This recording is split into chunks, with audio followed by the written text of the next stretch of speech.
Salve, gente! Ótima noite para todo mundo que nos acompanha nessa sexta-feira, hoje 27 de março de 2026. Está aqui, olha, Zoom Notícias no ar a partir de agora para você. Aquilo de mais importante que está acontecendo principalmente aqui na nossa Nova Friburgo, está aqui na tela da Zoom. E a gente começa falando de uma notícia que nós trouxemos ontem, né? Ontem aconteceu a cerimônia de troca de comando do 11º Batalhão de Polícia Militar, que é baseado aqui em Nova Friburgo, mas atende também a 8 municípios do nosso entorno, 8 cidades vizinhas.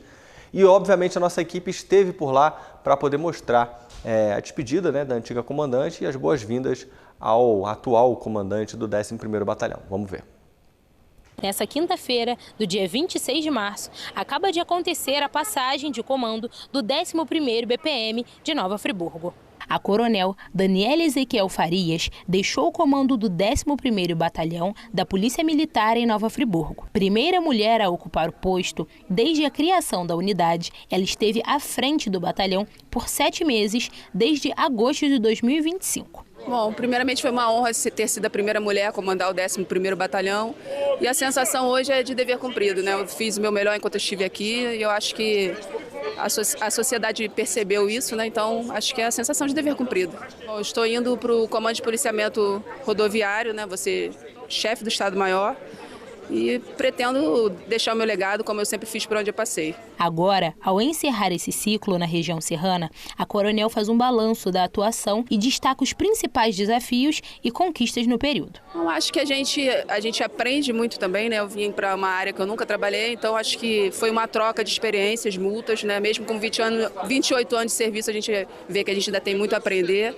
Então foi um grande aprendizado para mim ter passado aqui pela região serrana e vou levar isso para minha carreira. A cerimônia de passagem de comando marcou um novo momento para o 11º Batalhão de Polícia Militar em Nova Friburgo. Durante a solenidade, a coronel Daniela Farias transmitiu oficialmente o cargo ao tenente-coronel Faulhaber. A mudança mantém a continuidade do trabalho já desenvolvido e reforça o compromisso da corporação com a segurança na região. À frente do batalhão, o tenente-coronel Faulhaber assume o comando com a missão de dar sequência às ações e a ampliar o trabalho já realizado. O novo comandante fala sobre a experiência na corporação, a trajetória até aqui e destaca as prioridades da gestão, além das parcerias que pretende fortalecer no município. Eu vim do 3º Batalhão da Polícia Militar, que fica localizado lá no bairro do Meier, no município do Rio de Janeiro. É otimizar o policiamento, proporcionar maior ostensividade, maior sensação de segurança para a população e a manutenção dos índices criminais. Procuro manter, tanto com a Guarda Municipal, Polícia Civil, bombeiros, diversos órgãos que são ligados à segurança pública, eu pretendo manter esse alinhamento e essa sincronia com eles para a gente trabalhar em conjunto aqui em prol da comunidade. Sempre tive muita vontade de trabalhar com você, realizei um grande sonho de ter uma pessoa equilibrada e tenho certeza que... A gente estava comentando ali, né, o diretor Shailon e eu, que ele sai realmente do olho do furacão, né? O batalhão do Meier é uma correria, uma doideira e vem para uma cidade mais segura. E muito bacana a gente poder contar com essa experiência aí, né, do novo comandante e agradecer também a ex-comandante Daniele pelos serviços prestados, também vai ocupar um cargo importantíssimo dentro da corporação.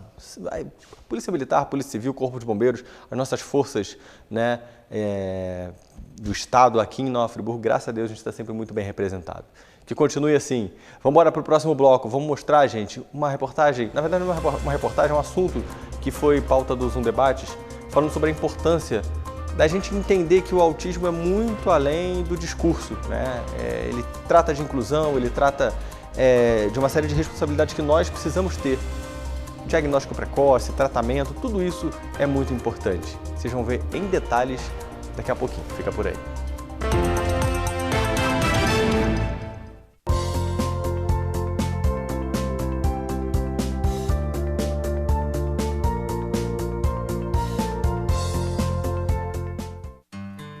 Stan tem mais de 5 décadas de história no mundo das fechaduras, cadeados e outras soluções para portas, portões e móveis. Existimos para dar a você segurança e liberdade para traçar novos caminhos sem amarras. Porque para nós, nada é mais importante do que trabalhar a cada dia para que você viva a vida do seu jeito, como ela tem que ser. Stan, gire a próxima chave.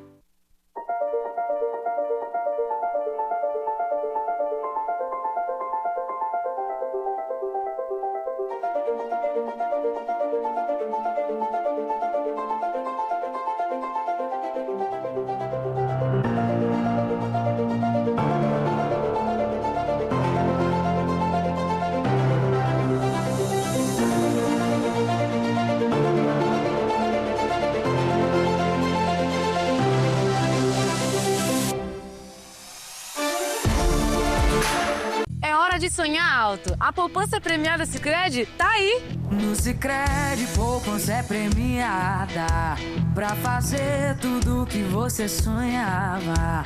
Tem milhões em prêmios toda semana. Serão mais de 600 ganhadores neste ano e no total 5 milhões de reais em prêmios em dinheiro. Poupe no Sicredi e concorra. Poupar é show, olha onde eu tô.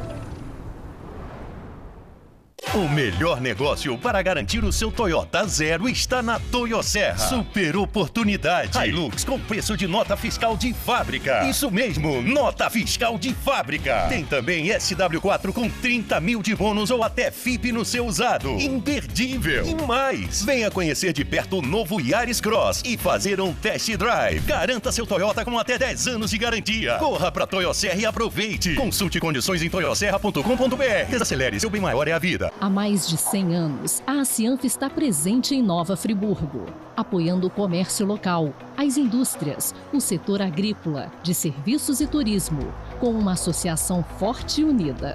Presente na construção de um futuro próspero, social e economicamente. Presente na sua vida, beneficiando diretamente cada cidadão friburguense. A Acianf, sempre presente pelo desenvolvimento de Nova Friburgo.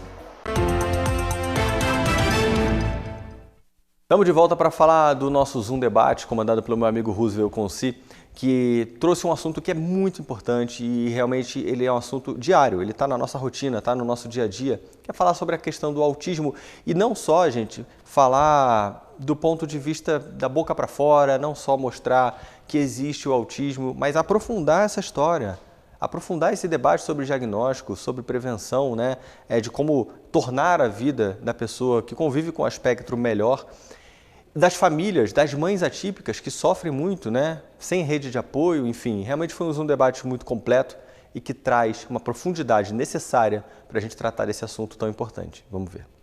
O autismo ainda gera dúvidas e muitas vezes julgamentos. No Zoom Debate, o tema ganha um olhar mais humano, com informação e relatos reais sobre o dia a dia de quem vive essa realidade. Eu falo muito do autismo porque eu vivo o autismo, mas a gente fala de inclusão como um todo, porque se eu quero um futuro melhor para o meu filho autista, eu quero para todas as crianças e para todas as pessoas que têm essa necessidade de inclusão. O termo mãe atípica, como família atípica, veio do universo atípico, né? Que as nossas crianças são consideradas atípicas, elas têm uma questão diferenciada no neurodesenvolvimento delas. E aí, essa condição de mãe atípica se aplica aos autistas, às T21s, às PCDs, todas as mães nisso. E a gente carinhosamente usa esse nome porque a gente se acolhe nesse termo. Quando nós mães atípicas estamos juntas, falando de uma para outra, a gente tem uma entendimento entre a gente de termos que talvez no universo materno nem todas têm conhecimento disso. Mas somos todas mães. As mães atípicas carregam muito mais sobre os seus ombros e sobre as suas famílias as dificuldades que às vezes se aplicam às suas filhos ou crianças ou famílias, né? Por quê? Porque sobrecai muito sobre o universo da mãe o cuidado, né? Eu quero que a gente não sobrecaia muito sobre o termo mãe, porque a gente precisa de uma família, de uma rede para cuidar de uma pessoa autista ou de qualquer outro PCD. Porque senão a mãe, Roosevelt, nesse cenário, ela fica pesada e aí pesa sobre os nossos ombros uma coisa que vem da maternidade, que é a culpa. E ninguém quer culpa. Eu não quero ser culpada por nada. Eu quero que a sociedade entenda que eu preciso dela para que meu filho evolua. E uma coisa que eu quero complementar a fala de Monara é o termo doença. O autismo não é uma doença. Às vezes a pessoa pode, por falta de entendimento ou compreensão, achar, mas então ele é doente? Seu filho é doente? Não, ele não é doente. Ele tem um transtorno do neurodesenvolvimento. Ele tem características que o consideram autista. Uma pessoa no espectro autista. Ele é uma pessoa. Ele é uma pessoa única dentro do desenvolvimento dele, que desenvolveu algumas características que o foram diagnosticados como autista. Então, cada autista é muito único no seu desenvolvimento, na sua vivência, em todos os aspectos que consideram ele. Durante o programa, especialistas explicam que o transtorno do espectro autista é uma condição do desenvolvimento e reforçam que cada pessoa apresenta características únicas dentro do espectro. Hoje a gente chama o autismo de transtorno do espectro autista. Vou começar pela palavra transtorno. Imagina que você está andando pelo supermercado e ali naquele corredor fica aquela plaquinha ali, desculpe o transtorno. Alguém está lavando ou cuidando daquele caminho, você não pode passar naquele caminho, você vai circular, achar um outro caminho.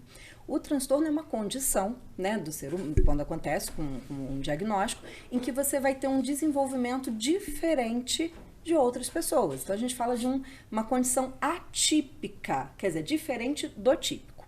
Só que no caso do autismo, é um transtorno que se dá por um espectro, quer dizer, há uma variedade de condições, de características de pessoa para pessoa. Então eu posso encontrar uma pessoa com uma determinada característica, a outra já não dorme bem, uma já tem dificuldade para se alimentar, a outra fala, outra não. E quando a gente fala de autismo, né, que é a última palavra aí do termo, vai falar justamente sobre duas condições básicas. Ou seja, é um transtorno do desenvolvimento que afeta o desenvolvimento do sujeito, principalmente em dois campos. Um, da parte sociocomunicativa, quer dizer, eu vou ter uma dificuldade para interagir, me comunicar com as pessoas. E o outro campo, o campo dos comportamentos repetitivos e restritos. Então é isso, é um desenvolvimento que vai seguir um curso diferente, que vai trazer, né, novidades na forma de pensar, na forma de ler o mundo, mas também vai trazer adversidades para as quais é preciso tratamento, paciência, tolerância e mão junto. O debate também chama a atenção para os sinais que podem aparecer ainda na infância, como a falta de contato visual e o atraso na fala, e destaca a importância de buscar ajuda o quanto antes. Então, na verdade, a gente encontra duas condições básicas para um bebezinho, né? Eu recebi um bebezinho, nasceu um bebezinho. Algumas crianças já vão apresentar os primeiros sinais já no primeiro ano de vida. Já vão ter uma alteração do contato visual, então essa mãe vai amamentar e essa criança não vai fazer tanto contato, ela não vai se interessar tanto por certos brinquedos como outras crianças típicas, às vezes não vai reagir a ações ou vai ter uma reação muito inesperada, muito inapropriada para aquele estímulo sonoro, visual em si. Outras crianças vão ter um desenvolvimento típico até mais ou menos 1 ano de idade e depois as alterações começam, né? O seu filho foi assim, né? Tem criança que começa a falar, começa a fazer movimentos e depois de 1 ano aquilo começa a se perder. Então são os primeiros sinais que uma mãe pode notar. Assim que ela percebe esses sinais, ela deve conversar com o pediatra. Normalmente, um bom pediatra também já observa isso. E aí, Rose, acontece uma coisa muito importante. Existe uma lei que determina que o pediatra deve aplicar o MCHAT. MCHAT é um teste. É uma escala de rastreamento que tem na caderneta de vacinação. É uma pergunta, uma entrevista que ele vai fazer com a família, com a mãe, com o pai, com quem vier essa consulta, de preferência quem fica mais com a criança, às vezes até uma avó, um cuidador, e vai rastrear ali se pode ter uma presença do autismo. Não é diagnóstico, é para dizer assim, acho que merece uma avaliação mais aprofundada. Além da informação, o programa traz a realidade das famílias e reforça que a inclusão depende de empatia, apoio e mudança de atitude por parte de toda a sociedade. Porque eu escolhi não transformar o autismo numa dor. Eu escolhi não colocar o autismo na frente da minha família. Eu escolhi primeiro o meu filho, para depois o autismo. E você tem uma rede de apoio. E eu tenho uma rede de apoio que transforma a minha vida e possibilidades também nesse sentido. O que acontece é que o autismo é pesado. E aí pesa. E a gente vê um monte de casos aí na internet que a gente não gostaria de ver. De mães atentando contra a própria vida. E o dos filhos, porque ela não aguentou. Por que ela não aguenta? Você me pergunta, Isabela, você ama o autismo? Eu não amo o autismo, não. É para você escolher o autismo? Se você pudesse escolher, você tirava do seu filho? Claro, agora. Tiro agora. O que tem que fazer para tirar? E eu tenho certeza que famílias inteiras tirariam. Famílias com questões muito maiores tirariam assim. Mas eu escolhi viver e tive a possibilidade de transformar o autismo, no meu caso, em informação, em troca. Cada mãe que às vezes chega na rede social, nesse primeiro momento aí, eu estou sofrendo, porque na minha família, o que eu faço? E a primeira coisa que eu falo para ela é: se acolhe, porque agora começou, se acolhe. Você não precisa se inundar do autismo, você não precisa se afogar no autismo. E uma coisa que está aí na nossa pauta, não sei se vai dar tempo, é que as famílias precisam ser acolhidas. A gente, quando vai ter o diagnóstico, e eu falo isso porque aconteceu, a gente sai do médico e ele fala assim: aqui está o diagnóstico, ele é autista, você tem que fazer essa terapia, você tem que fazer isso para ele desenvolver. O cara lá não conseguiu me dizer: mãe, vai se tratar. Mãe, procura um psicólogo. Porque você vai ficar... Mãe, porque no meu caso eu que estava lá, mas família, né? Como o Roosevelt falou, a gente fala família. Mãe, família, vamos se tratar, vamos se conhecer, vamos ver o que a gente pode fazer. A gente vai ter terapias que vão ser muito indicadas para o seu filho e outras que não. E vai ter possibilidades ou não, Roosevelt. Você vai ter famílias que, graças à possibilidade, vão conseguir fazer exames genéticos caríssimos. Outras não. É isso. E eu vou contar um negócio para vocês. Já fiz muito trabalho voluntário na APAI. As mães atípicas é que realmente pagam a conta e seguram todo o cenário. E muitas vezes, tá, gente? Eu não estou falando 30% não. Estou falando de números absurdos, gigantescos. Os pais, sabem o que fazem? Metem o pé. E alguns ainda botam a culpa na mãe. Falam assim: teu filho é desse jeito. É de uma crueldade absurda. Então, toda a nossa solidariedade, nosso carinho à Isabela, às mamães atípicas. E vamos construir, né, um mundo mais inclusivo aí para os nossos jovens, adultos, crianças que convivem com o espectro e também com suas famílias, beleza? Estamos de olho. E aí eu vou te contar um negócio, gente. Aquele cruzamento ali da RJ 116 com a RJ 142, no entrocamento ali de Muri para ir para Lumiar, aquilo ali, o sinal volta e meia começa a dar ruim. E aí vira o caos, tá? Os moradores, motoristas, quem passa ali pela região, tá falando que aquele sinal tá falhando direto. Tem explicação para isso, mas antes da explicação a gente mostra o fato no Estamos de Olho. Vamos ver.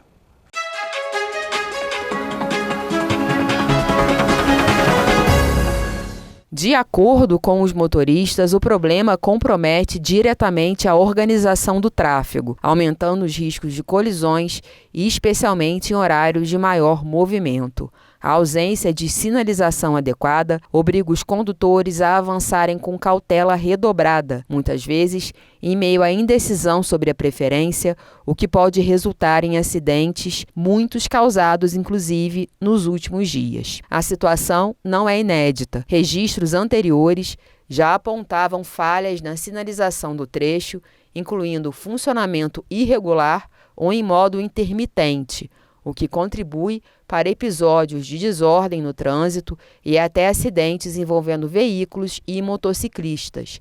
Em alguns casos, moradores relataram colisões causadas justamente pela falta de controle eficaz no cruzamento. O ponto é considerado estratégico, já que liga vias importantes e concentra fluxo intenso de veículos, inclusive de turistas que seguem em direção a Lumiar e outras áreas da região serrana. Esse aumento de circulação torna o cenário ainda mais preocupante, sobretudo sem o funcionamento adequado dos semáforos. A responsabilidade pela manutenção e operação da sinalização no trecho é do Departamento de Estradas de Rodagem do Rio de Janeiro. Em situações semelhantes, o órgão já informou que cabe a ele qualquer intervenção nesse tipo de equipamento, não sendo de competência do município nem da Rota 116 atuar diretamente no local. Enquanto o problema não é resolvido, motoristas e pedestres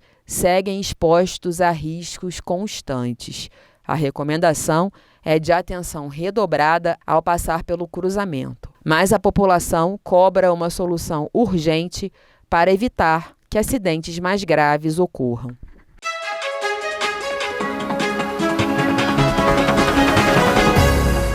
Olha, a nossa equipe entrou em contato com a assessoria de comunicação do DR, o Departamento de Estradas de Rodagem, que informou o seguinte, gente, teve um problema realmente que aconteceu nesse semáforo, que ele foi atingido por uma carreta. E aí, obviamente, o funcionamento dele começou a dar ruim.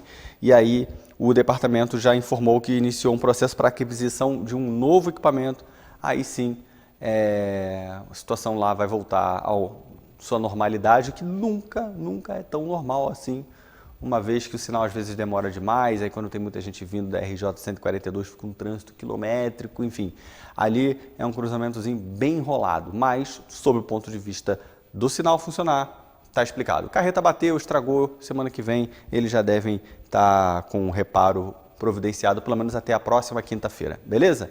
É isso, no próximo bloco vamos falar sobre o concurso cultural Amigos da Água, gente, que é sempre muito bacana, envolve alunos da rede pública de educação, é muito bacana, é muito legal, uma iniciativa da Águas de Nova Friburgo que vocês vão entender daqui a pouquinho, fica por aí.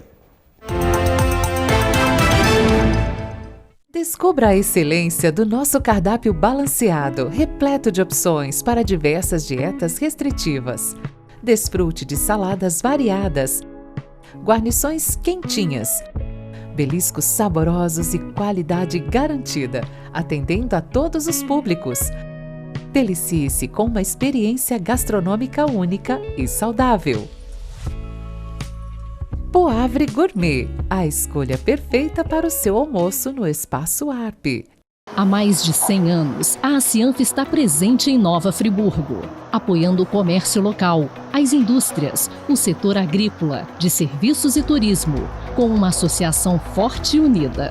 Presente na construção de um futuro próspero, social e economicamente. Presente na sua vida, beneficiando diretamente cada cidadão friburguense. A Acianf, sempre presente pelo desenvolvimento de Nova Friburgo.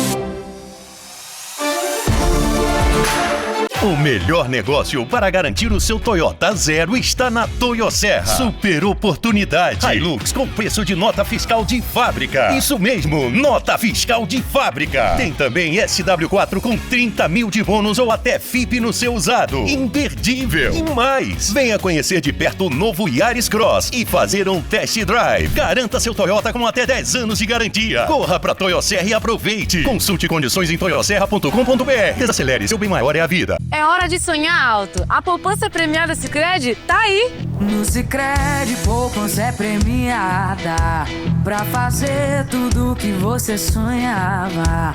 Tem milhões em prêmios toda semana. Serão mais de 600 ganhadores neste ano e no total 5 milhões de reais em prêmios em dinheiro. Poupe no Sicredi e concorra. Poupar é show, olha onde eu tô. Stan tem mais de 5 décadas de história no mundo das fechaduras, cadeados e outras soluções para portas, portões e móveis.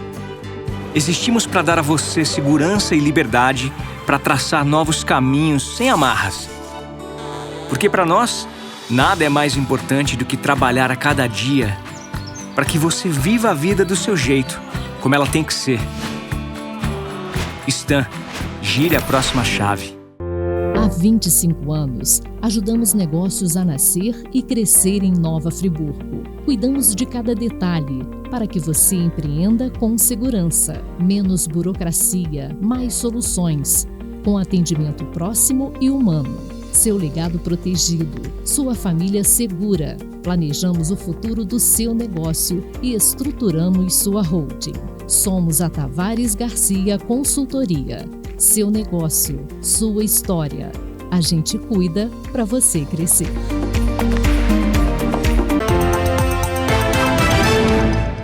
Estamos de volta com o terceiro e último tempo do Zoom Notícias para falar de mais um concurso cultural da Águas de Nova Friburgo, promovido pela Águas, que promove sempre um movimento muito positivo na rede municipal de educação aqui de Nova Friburgo. Estou falando do concurso cultural Amigos da Água 2026, que traz o tema A Água que faz a gente crescer saudável. Hoje teve capacitação no Teatro Municipal Laércio Rangel Ventura com os professores, né, que ao longo dos próximos dias, dos próximos meses, vão entrar literalmente, olha, com a mão na massa para poder fomentar esse movimento tão bacana junto com a Águas de Nova Friburgo e com os nossos alunos da rede. Vamos ver.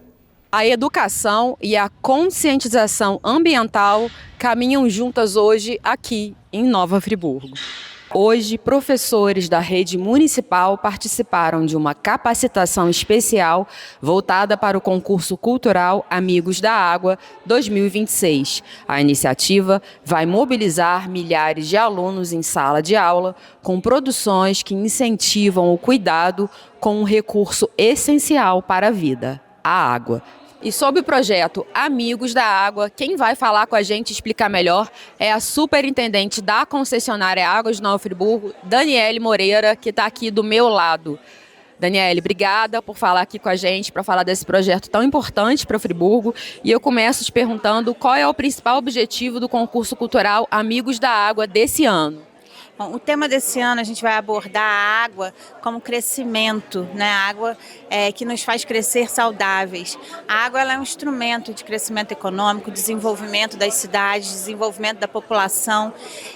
Esse ano o projeto completa 14 anos, então é um projeto consolidado que atinge mais de 8.000 crianças. Esse ano a gente estende ainda para o ensino fundamental do 1º ao 9º ano. Então a gente tem aí 3 meses de abordagens com consciência ambiental, os professores trabalhando o tema. Isso traz consciência e forma cidadãos mais responsáveis com o meio ambiente. E o evento específico de hoje, fala um pouquinho, o que está acontecendo hoje? É o lançamento do projeto para os educadores?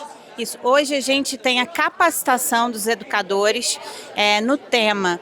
Todos os anos a gente começa o projeto com essa capacitação, onde a gente vai explicar a abordagem que a gente quer levar para as escolas. Então eles são capacitados, recebem todo o material que vão trabalhar durante esses meses nas escolas, com as crianças, fazendo os trabalhos e então ao final a gente tem a premiação. A gente começa sempre em março, comemorando o Dia Mundial da Água. Esse projeto ele culmina com o Dia Mundial da Água e a gente finaliza ele geralmente em junho, na Semana do Meio Ambiente. Então a gente tem aproximadamente 3 meses trabalhando os temas nas escolas. Os professores fazem sequências didáticas, né? Então ele é trabalhado em todas as matérias, né? Não é uma matéria específica. Então todos os professores têm essa abordagem, trazendo um pouco sobre o tema e falando durante 3 meses sobre a importância da preservação ambiental, sobre a importância da qualidade da água. E a gente entende que com isso a gente fortalece a educação ambiental na nossa cidade. Para falar desse projeto tão importante, Amigos da Água, de conscientização ambiental, aqui ao meu lado está o prefeito Johnny Maicon. Prefeito, obrigada por falar com a gente. Fala um pouquinho da importância desse projeto para estar conscientizando a população friburguense. Bem, inicialmente eu gostaria de agradecer a concessionária Águas de Nova Friburgo por essa parceria que a gente tem de longa data. Esse programa, ano após ano, tem sido um grande sucesso. Amigos da Água gera uma conscientização, semente nos corações das nossas crianças, para que elas cresçam assumindo a responsabilidade de serem protetores, preservadores dos nossos recursos hídricos. A gente sabe que é impossível a gente viver sem esse elemento vital chamado água. A gente depende, todo ser vivo depende da água. Então é uma grande oportunidade da gente semear nas mentes dos nossos pequeninos e eles crescerem, amadurecerem com essa consciência, esse senso de responsabilidade aguçado, né? Então, ao longo do período, aprende uma série de conceitos, de princípios, de orientações, de recomendações. E aí as crianças acabam sendo agentes cooperadores dentro dos seus lares. No futuro serão jovens e adultos comprometidos na sociedade. Então, eu não tenho dúvidas, né, que esse projeto, além de todo esse sucesso que a gente tem visto nos últimos anos, tem uma capacidade gigantesca de transformar o futuro da nossa cidade. E a gente vai conversar agora com uma diretora de uma escola municipal que está aqui ao meu lado, a Adriana Vieira, para falar sobre como é que vai ser esse treinamento para estar ensinando as crianças, passando isso à frente, a conscientização sobre a importância da água, né? Isso! Bom dia, meu nome é Adriana, hoje eu sou diretora da Escola Municipal Estação do Rio Grande, em Rio Grandina, e nossa unidade todo ano participa desse projeto que é realizado pela Águas de Nova Friburgo, assim como outros também que a gente tem participado. Esse projeto tem a intenção de conscientizar as crianças, né, quanto à água, ao aproveitamento da água, ao uso consciente. E hoje aqui no teatro vai ser uma apresentação desse trabalho nas unidades para a gente estar levando para as escolas, né? É o projeto Amigo da Água 2026. Como é que vocês trabalham esse tema da água com os alunos em sala de aula? Como é que é feita essa conscientização? Então, essa conscientização é feita através de um trabalho, né, relacionado junto às habilidades que os professores estão trabalhando nas salas de aula de acordo com a faixa etária das crianças, porque esse projeto atende do 1º ao 5º. Então, o professor de cada ano de escolaridade vê as habilidades específicas que vão trabalhar em cada ano e faz a interdisciplinaridade nas matérias para ser trabalhado esse conteúdo na sala. E para falar da importância desse projeto e do treinamento dos professores e da rede municipal de ensino de Nova Friburgo, aqui ao meu lado está a Caroline Klein, secretária municipal de educação. Caroline, obrigada por conversar com a gente. Fala um pouquinho da importância do lançamento desse projeto para os professores e educadores da rede municipal. Essa é a 14ª edição do projeto, né? E esse ano a gente vem com a novidade que é o atendimento até o 9º ano. Normalmente era até o 5º, agora a gente passa a atender até o 9º ano. E esse momento aqui é muito importante para que a gente possa passar todas as noções do que vai acontecer na escola. Então essa motivação, esse encontro aqui é muito importante para que esses profissionais que aqui estão levem para as suas unidades o objetivo do projeto. E você, como secretária municipal de educação, como é que você enxerga a importância desse projeto para os alunos da rede municipal de Nova Friburgo? Esse e todos os outros projetos em parceria com a água são muito importantes para a nossa rede, né? Nós temos o Amigos da Água, o Defensor Mirim, o Trata Óleo, que são assim, já fazem parte do nosso calendário. E eles trazem para a gente uma melhor visão dessa questão ambiental, conhecimento da nossa realidade e já estão aí perpetuando. Ano que vem a gente completa 15 anos. Importantíssimo, né? As crianças estarem aprendendo e tendo consciência sobre a importância desse recurso natural tão importante e escasso que é a água. E eles são multiplicadores em casa, eles têm um papel muito importante de levarem para casa deles todo esse aprendizado. Bacana demais, mais uma vez, parabéns à Águas de Nova Friburgo por mais uma edição do concurso Amigos da Água, que já acontece há muitos anos e é sempre muito especial. Vamos ver a previsão do tempo? Como é que fica a reta final? A reta final não, né, gente? O fim de semana aqui em Nova Friburgo, reta final é hoje. Vamos ver o fim de semana aqui em Nova Friburgo? Olha só, para o sabadão, previsão de sol com muitas nuvens, aí pode rolar uma chuva passageira à tarde, tá? À noite não chove, mínima de 15, máxima de 24 graus. Já no domingo, sol com muitas nuvens, a chuva fica passageira à tarde e à noite também tem chance de chover, temperatura fica um pontinho acima, mais quente, 25 graus de máxima, mínima de 15. Quero agradecer a audiência de todo mundo, lembrando que segunda-feira tem mais um Notícias, esperamos que só com boas notícias, então comporte-se, gente, vai, desacelera, vamos na boa, para a gente ter boas notícias na próxima segunda-feira, tá bom? Bom fim de semana para todo mundo e lembrando que o Zoom Notícias é sempre feito com o apoio da Stan. Gire a próxima chave.